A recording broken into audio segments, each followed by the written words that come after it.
Hello students, welcome to SS channel. Saraswati Sindhu सभ्यता की नगर योजना। आज हम पढ़ेंगे नगर योजना के बारे में, जो कि सरस्वती सिंधु सभ्यता को हड़प्पा सभ्यता भी कहा जाता है। देखो, हमें कंपेयर करना है बच्चों आज की सभ्यता और सरस्वती सिंधु सभ्यता को। बड़े ही इंटरेस्टिंग सी चीज़ लगती है कि आज के नगर कैसे हैं, आज की सड़कें कैसी हैं, उस समय की कैसी होती होंगी। इस हिसाब से अगर पढ़ेंगे तो बहुत इंटरेस्टिंग चैप्टर लगेगा। सिर्फ सिंपल सा छोटी सी नगर योजना ही इस वीडियो में डिस्कस करेंगे। सरस्वती सिंधु सभ्यता के जो नगर हैं उसका पूर्व दिशा पे एक टीला होता था और पश्चिम दिशा में एक टीला, यानी कि ऊंचाई पर नगर बसा होता था। पूर्वी दिशा में जो टीला था उस पर आवास क्षेत्र यानी रहने की जगह हुआ करती थी, और पश्चिम दिशा में जो ऊंचाई की जगह थी वहां पर दुर्ग था, यानी कि वहां पर पूरी प्रोटेक्शन दी जाती थी। आवास जो क्षेत्र था यानी जहां पर लोग रहा करते थे उसमें कौन कौन थे? सामान्य नागरिक, व्यापारी, शिल्पकार, कारीगर, श्रमिक। सामान्य नागरिक जनता, व्यापारी भी यानी कि थोड़े बहुत उससे अमीर हुआ करते थे, शिल्पकार जो शिल्पी थे, अनेक मूर्तियां बनाया करते थे, कारीगर किसी भी क्षेत्र में काम करने वाले, और मजदूर, ये सभी रहते थे आवास क्षेत्र में यानी कि पूर्वी दिशा में जो बने टीले उस पर। दुर्ग के अंदर यानी जो पश्चिम दिशा थी उसमें इंपॉर्टेंट लोग रहा करते थे, जैसे कि प्रशासनिक हो गए, सार्वजनिक भवन हुआ करता था, और अन्नागार यानी कि वहां पर अन्न रखा जाता था। इंपॉर्टेंट चीजें जिनको प्रोटेक्शन की जरूरत पड़ती थी वो पश्चिम दिशा में हुआ करते थे।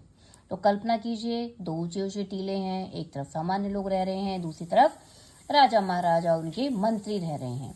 तो इस तरह का आवास क्षेत्र था सरस्वती सिंधु सभ्यता में। अब आते हैं सड़कों पर। सड़कें किसी भी नगर योजना की मुख्य चीज होती हैं। मुख्य सड़कें नगर को 5-6 खंडों में विभाजित करती थी, यानी मुख्य सड़कें इतनी बड़ी होती थी कि पूरे नगर को 5 या 6 भागों में विभाजित कर दिया करती थी। मोहनजोदड़ो में जो मुख्य सड़कें हैं वो 9.15 मीटर थी, काफी चौड़ी सड़कें थी, और गलियां 3.0 मीटर चौड़ी हुआ करती थी। तो देखिए कितनी मेजरमेंट से बनाई जाती थी सड़कें, कि मुख्य सड़कें कितनी होनी चाहिए, गलियां कितनी होनी चाहिए, ये बिल्कुल फिक्स होता था। यानी नगर का सिस्टम एकदम फिक्स था, एक मेजरमेंट से नगर बनाया जाता था। सड़कें कच्ची होती थी, कच्ची होने के बावजूद भी साफ सफाई होती थी और उस पर खास ध्यान दिया जाता था। कूड़े कचरे के लिए भी सड़कों के किनारे कूड़ेदान रखे जाते थे, यानी आज भी कभी सड़कों पर मिलते हैं कूड़ेदान, कभी नहीं मिलते हैं, लेकिन उस समय पूरी व्यवस्था थी। अब आते हैं अगली चीज, वो है नालियां। सड़कों के किनारे बड़े बड़े नाले हुआ करते थे। जो घर के नाले होते थे वो उनकी जो भी नालियों से गंदा पानी है वो सड़कों के किनारे जो बड़े नाले हैं उसमें गिरते थे, और जो नाले थे उससे फिर पानी नगर के बाहर जाया करता था।